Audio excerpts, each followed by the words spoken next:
Bismillahirrahmanirrahim. Assalamualaikum warahmatullahi wabarakatuh. Innal hamdalillah nahmaduhu wa nasta'inuhu wa nastaghfiruh wa na'udzu billahi min syururi anfusina wa min sayyiati a'malina. May yahdihillah fala mudhillalah wa may yudlil fala hadiyalah. Ashhadu an la ilaha illallah wahdahu la syarikalah wa ashhadu anna Muhammadan abduhu wa rasuluh alladzi la nabiyya ba'da amma ba'du. Ma'asyiral muslimin rahimakumullah. Senantiasa kita bersyukur kepada Allah Subhanahu wa taala dengan mengucapkan alhamdulillahi rabbil alamin atas segala nikmat, karunia dan hidayah yang Allah berikan kepada kita. Selawat beriringkan salam tak lupa kita ucapkan kepada Nabi Muhammad Rasulullah sallallahu alaihi wasallam dengan lafaz Allahumma shalli ala Muhammad wa ala ali Muhammad. Ma'asyiral muslimin rahimakumullah. Allah Subhanahu wa taala berfirman dalam Quran surah An-Nisa ayat 36 yang berbunyi A'udzu billahi minasyaitonir rajim. Bismillahirrahmanirrahim. Wa'budullaha wa la tusyriku bihi syai'an wa bil walidaini ihsana wa bidzil qurba wal yatama wal masakini wal jari dzil qurba wal jaril jumbi was sahibi bil jambi wa banis sabil wa ma malakat aymanukum innallaha la yuhibbu man kana mukhtalan fakhura. An-Nisa ayat 36. Ma'asyiral muslimin rahimakumullah. Ayat di atas menjelaskan kepada kita bahwasanya Allah memerintahkan kita untuk menyembah Allah. Wa'budullaha wa la tusyriku bihi syai'a. Beribadah kepada Allah, menyembah Allah dan jangan mensekutukannya sekalipun dengan sesuatu pun. Lalu Allah memerintahkan kepada kita untuk berbuat baik kepada orang tua, kepada karib kerabat, kepada anak yatim, dan kepada orang miskin. Dan Allah juga memerintahkan kepada kita untuk berbuat baik kepada tetangga dekat dan tetangga jauh dan teman sejawat dan ibnus sabil. Sesungguhnya Allah itu tidak menyukai orang-orang yang sombong dan membanggakan dirinya dengan kekayaan. Ma'asyiral muslimin rahimakumullah. Ada yang unik dari perintah Allah. Allah memerintahkan kepada kita untuk berbuat baik kepada tetangga. Yang mana kadang tetangga kita itu bukanlah karib kerabat, bukan keluarga kita, tetapi Allah memerintahkan kepada kita untuk berbuat baik kepada tetangga, baik itu tetangga dekat maupun tetangga jauh. Ma'asyiral muslimin rahimakumullah. Apabila kita lihat di tafsir Al-Azhar, Buya Hamka mendefinisikan tetangga jauh dan tetangga dekat adalah sebagai berikut. Yang dinamakan dengan tetangga dekat adalah ia yang seagama dengan kita. Artinya apa? Sama-sama memeluk agama Islam. Adapun ia tetangga jauh adalah ia yang beda agama dengan kita atau non-muslim. Namun meski demikian, Allah tetap memerintahkan kepada kita untuk berbuat baik. Kita lihat Nabi Muhammad Rasulullah sallallahu alaihi wasallam hidup di kota Madinah berdampingan dengan orang-orang Yahudi. Namun beliau senantiasa berbuat baik kepada tetangganya. Apabila kita lihat dalam buku Kuliah Akhlak karya dari Ustadz Yunahar Ilyas, beliau mendefinisikan lagi 3 kategori tetangga. Yang pertama adalah tetangga pas samping rumah kita dan dia merupakan orang Islam dan dia merupakan karib kerabat kita, maka memiliki 3 hak, yakni hak tetangga, hak kerabat, dan hak sesama muslim. Lalu ada orang yang memiliki 2 hak. Siapa dia? Tetangga dan dia merupakan orang Islam, tetapi bukan kerabat kita. Artinya dia memiliki 2 hak, hak sebagai tetangga dan hak sebagai kerabat. Dan golongan yang ketiga adalah tetangga kita, tetapi dia bukan beragama Islam dan dia bukanlah kerabat kita. Tapi dia memiliki 1 hak, yakni adalah hak tetangga dan kita harus memuliakannya. Ma'asyiral muslimin rahimakumullah. Memuliakan tetangga ini bukanlah persoalan yang sedikit, atau bukanlah persoalan remeh. Hal ini Nabi Muhammad Rasulullah Shallallahu Alaihi Wasallam bersabda, malaikat Jibril senantiasa berwasiat kepadaku tentang tetangga, sampai-sampai saya mengira bahwasanya tetangga itu memberikan wasiat kepadaku. Hal ini membuktikan kepada kita betapa malaikat Jibril senantiasa memberikan wasiat kepada Nabi Muhammad untuk menghormati tetangga, untuk memuliakan tetangga, sampai-sampai Nabi Muhammad itu mengira tetangga itu sama dengan kerabat yang kita dapat mendapatkan warisan darinya. Tetapi tetangga tidak. Kita tidak memperoleh warisan darinya, tetapi memuliakannya adalah suatu hal yang harus kita laksanakan. Kewajiban dari Allah dan kewajiban juga dari Nabi Muhammad Rasulullah Sallallahu Alaihi Wasallam. Ma'asyiral muslimin rahimakumullah. Begitu banyak perintah memuliakan tetangga. Namun sayang sekali, hari ini kita hidup di zaman teknologi yang canggih. Kita sibuk dengan teknologi kita. Kita sibuk dengan kehidupan kita. Kehidupan yang hedon, kehidupan yang mewah. Masyarakat sekarang sering sekali mengejar materi, sehingga lupa akan tetangganya sendiri. Sehingga lupa menyapa tetangganya sendiri, sehingga lupa memuliakan tetangganya sendiri. Jangankan berbasa-basi, jangankan mengobrol dengan tetangga, menyapa tetangga saja lupa karena sibuk bekerja. Pergi pagi, pulangnya malam. Besoknya pergi lagi pagi, pulangnya malam. Kapan lagi waktu kita bercengkrama dengan tetangga? Kapan lagi kita memupuk kasih sayang dengan tetangga? Sementara Allah dan Rasulnya senantiasa memerintahkan kepada kita untuk memuliakan tetangga kita. Karena apa? Karena di saat kita butuh bantuan, tetanggalah yang pertama yang menolong kita. Di saat kita berpergian jauh keluar kota, rumah kita titipkan ke tetangga untuk melihat-lihat keamanannya. Di saat kita susah payah, di saat kita sakit-sakitan, tetanggalah yang akan menjenguk kita. Tetanggalah yang akan membantu kita.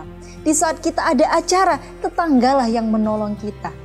Inilah peranan penting tetangga dalam masyarakat yang kita sendiri mengetahuinya. Sehingga banyak orang, kita melihat faktanya. Orang di masa pensiunannya, di masa tuanya, ingin menghabiskan waktunya di desa-desa. Karena apa? Alasannya adalah sebab tetangga di sana lebih nyaman. Tetangga di sana lebih merasakan kasih sayang bertetangga apabila di desa. Berbeda dengan di perkotaan. Terkadang kita berniat membangun benteng-benteng yang tinggi, membangun rumah-rumah dengan pagar yang tinggi. Agar apa? Agar tidak ada orang yang mengganggu kita.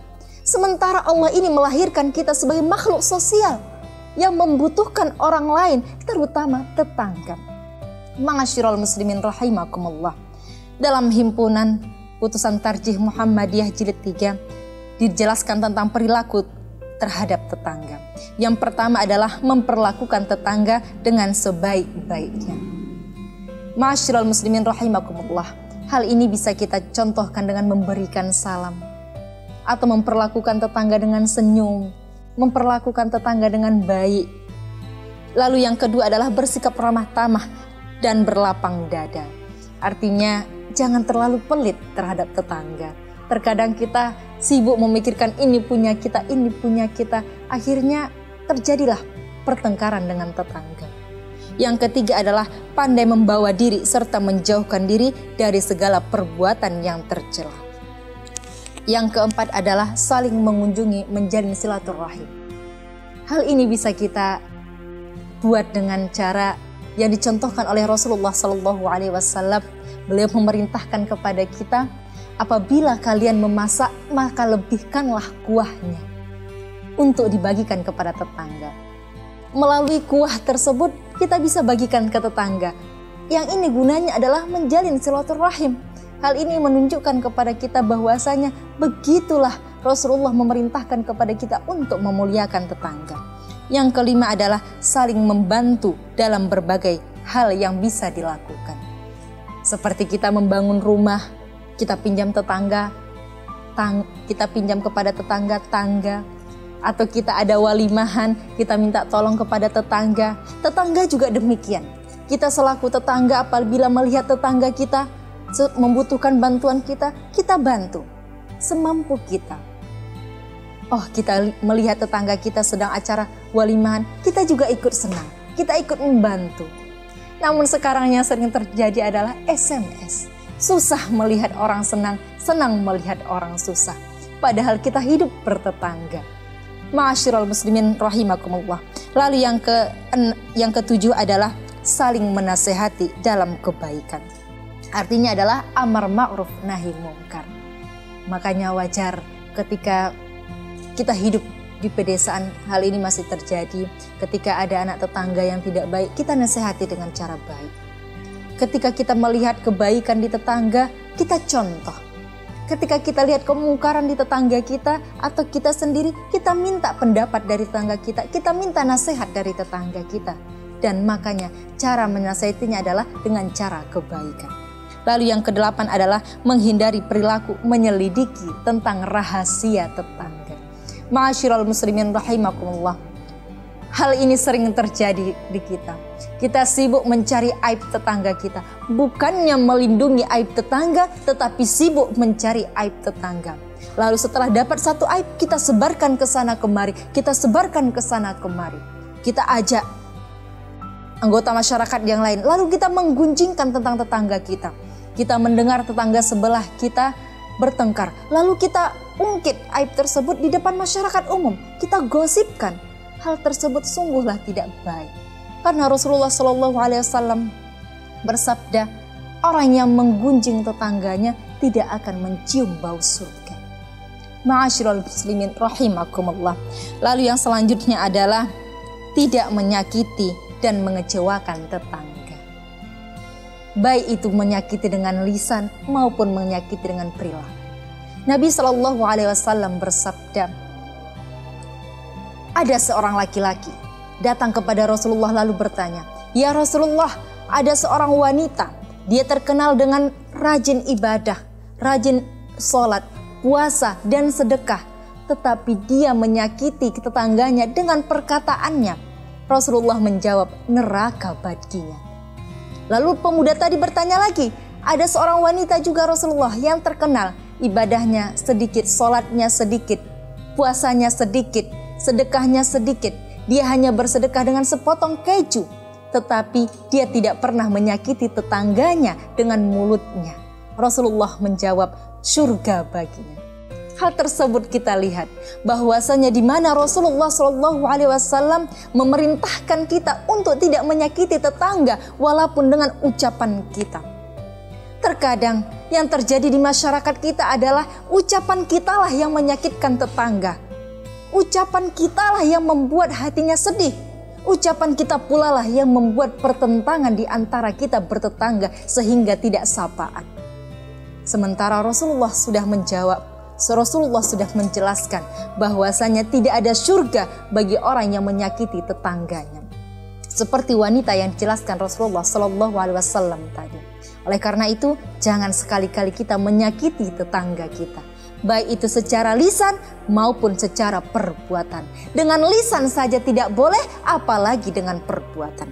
Lalu yang terakhir adalah menanggung penderitaan tetangga. Artinya apa? Ketika tetangga kita menderita, maka ikutlah kita bersedih hati dan kita bantu dia. Jangan tetangga kita sedang bersedih hati, tetangga kita kesusahan, lalu kita ikut senang melihatnya.